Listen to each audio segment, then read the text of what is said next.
What's up everyone? This is going to be my first video on my new channel, my personal channel, and basically we're just going to talk about my pregnancy so far. I have done some content on this pregnancy from the beginning. However, it's been a long time since I've talked about anything at all during this pregnancy, just because it has been high risk. It's been quite a journey, honestly, and I haven't really felt like speaking on it up until this point.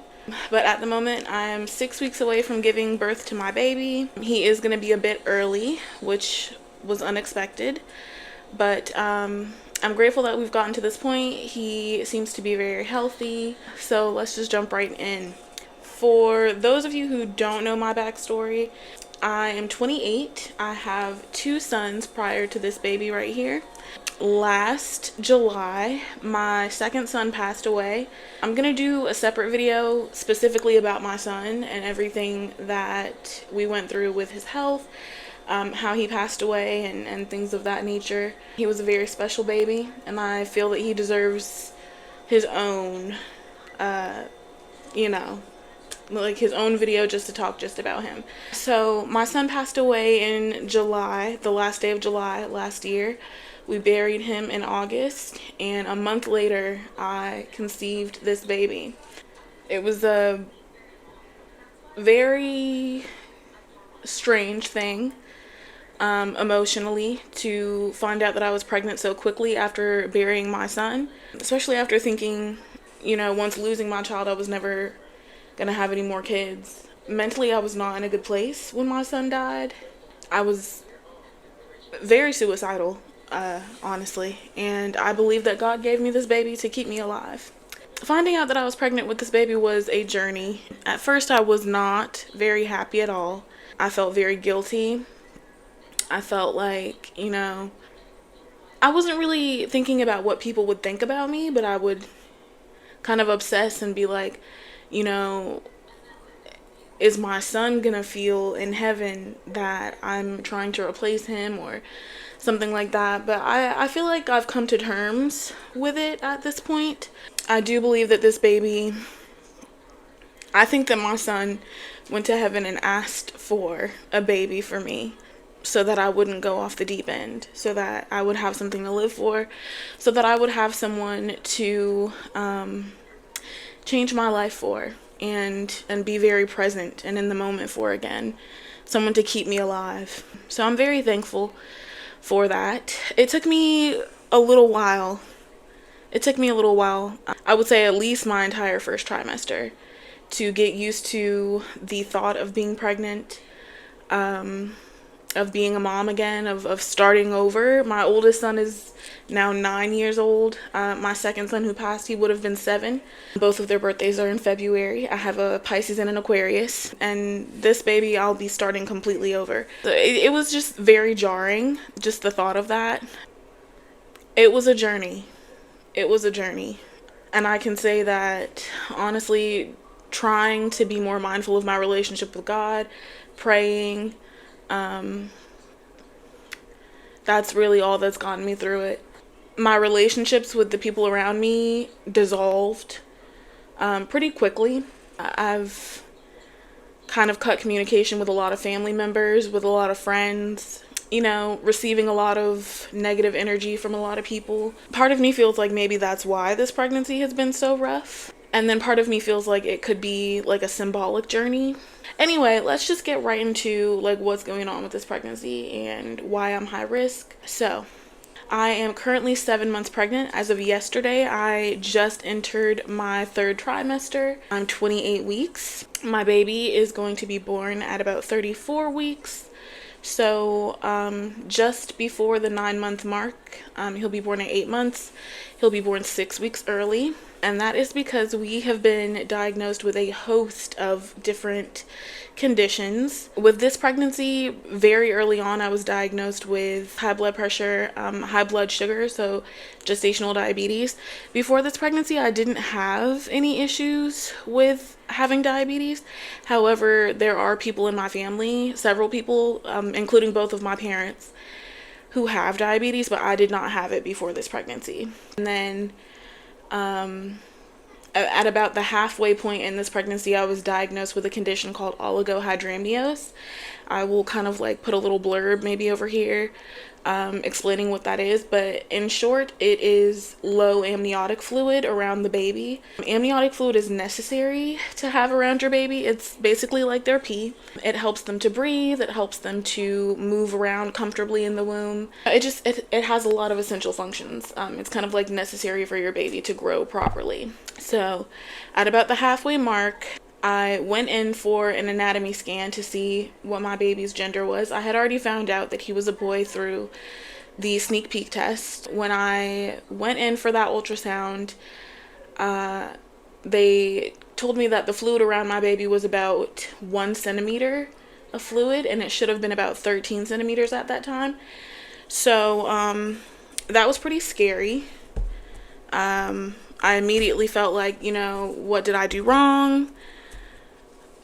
There was just a lot of things going through my mind. I can't even describe to you, like, the amount of stress that I immediately felt was placed on my shoulders. My doctor immediately referred me to a maternal fetal medicine doctor nearby. I went and followed up with them maybe twice. I had weekly appointments with them. I had gone for about 2 weeks. At that time, I wasn't receiving any type of extra care for my diabetes or high blood pressure. I wasn't getting any medication for either one. And so when I saw them and there was no increase in fluid over that 2 weeks time, I was then referred to the high-risk specialist near me, which is about an hour and a half away from me. And that is the Winnie Palmer Women and Babies Hospital in Orlando, Florida. Any of you Florida moms know this is the best hospital in Florida to have your babies if you're having any high-risk issues. They've been super, super wonderful with me. They've taken great care of me since I've been with them. And I'm just very grateful that that we were able to get in with them so quickly after finding out that there was a problem. We went to the maternal fetal specialist. She referred me over to Winnie. I got in the next week. And that was when they kind of like let me know a little bit more about my condition, oligo. By that time, I was able to find an online group of other women who had gone through it. It gave me a little bit more hope. A lot of women who end up diagnosed with oligohydramnios in early pregnancy, like say the first or second trimester, it usually does not end well. It's not a very good outcome.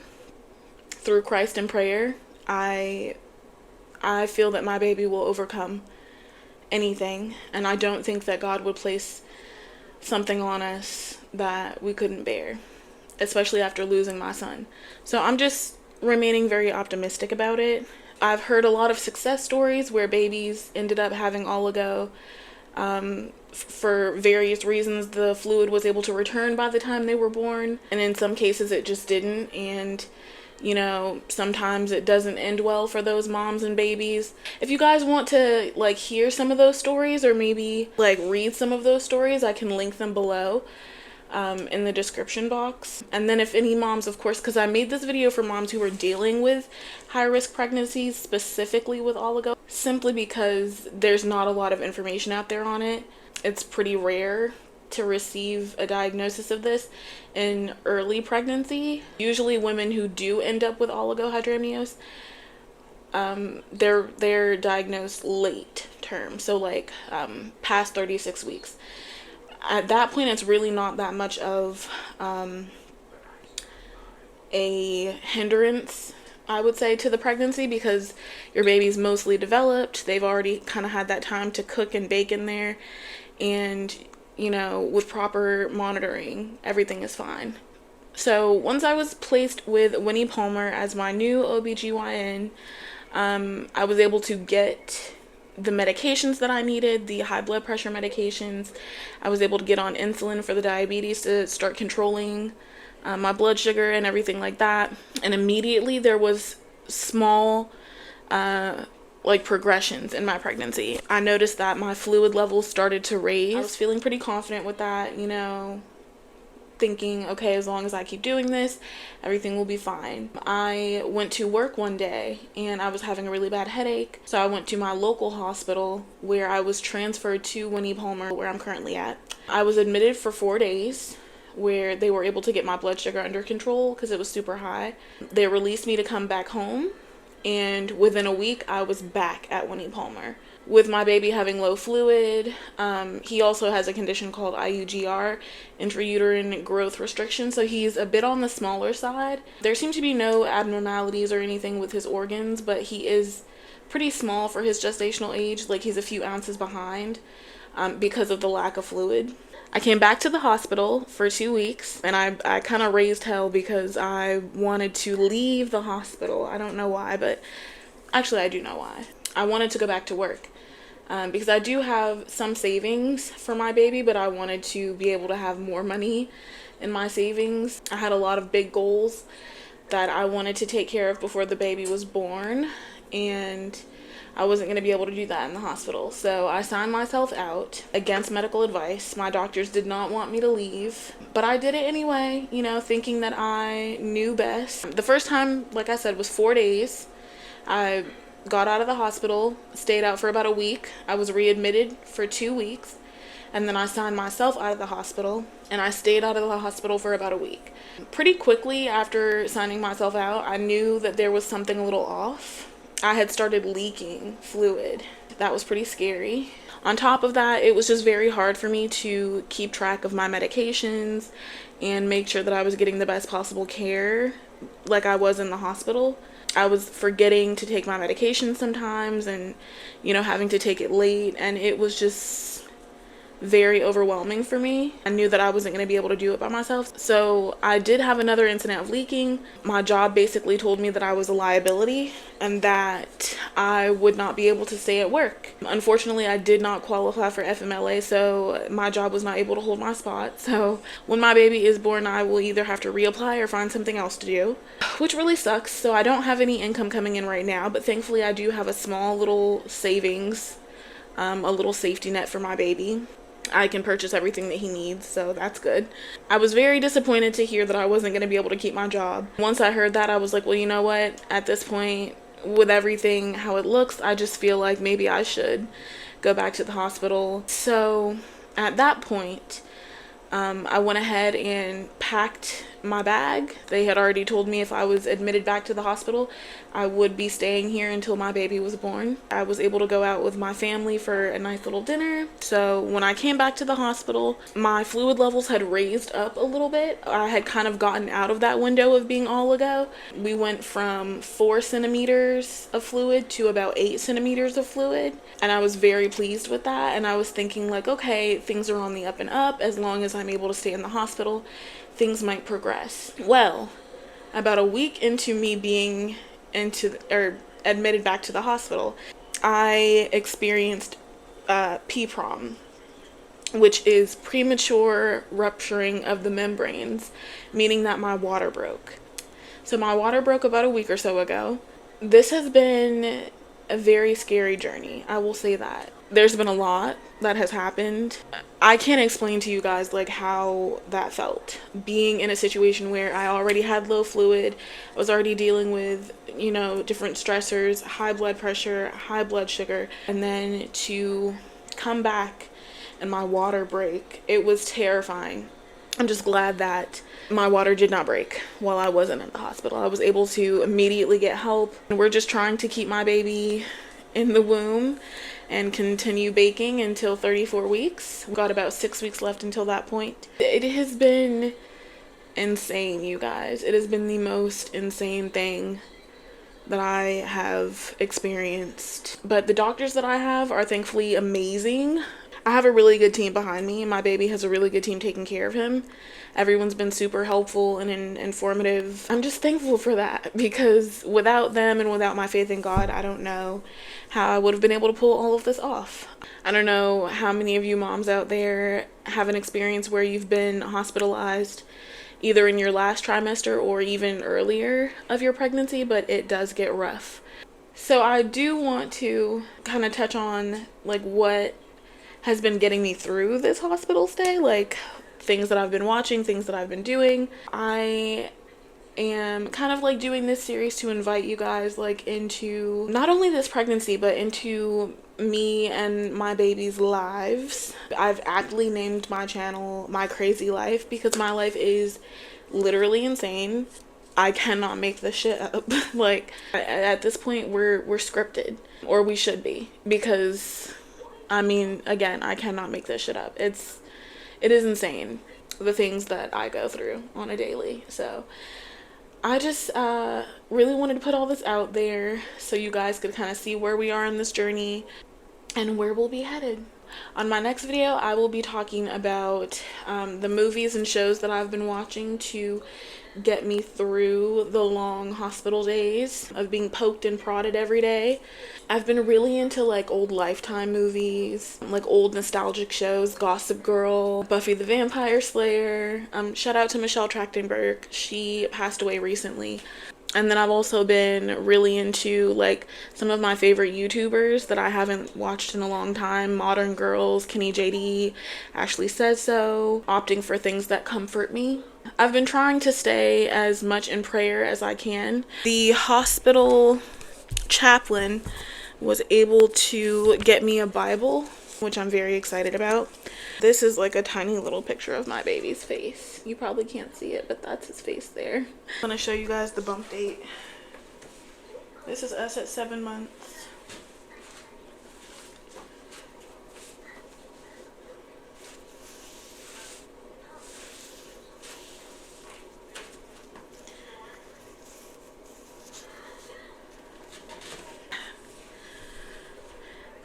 My next video, I'll probably talk about the baby, how he's been moving around so much lately. He's getting bigger. He's just about 2 pounds at this point, almost 2 pounds, maybe a little bigger. I'm not sure. I won't have another growth scan for about a week. And then also I'm thinking of doing some videos that are more like a day in the life. As you can see, I'm like super glammed up today. Like I have my makeup done, I've got my hair done, I have on a cute little outfit. You guys know pink is my signature color. I don't look like this most days. I look like I'm in the hospital most days. Like I have on my bonnet, my little nightgowns. It is what it is. Thank you guys so much for joining me on this video, and then for just listening to me rant. I hope that this video is able to help somebody who might be going through the same thing. If you guys want to chat, of course I will link my contact info in the description box. Keep an eye out for the rest of the videos in this series. Thank you so much, you guys, and I will see you in the next video.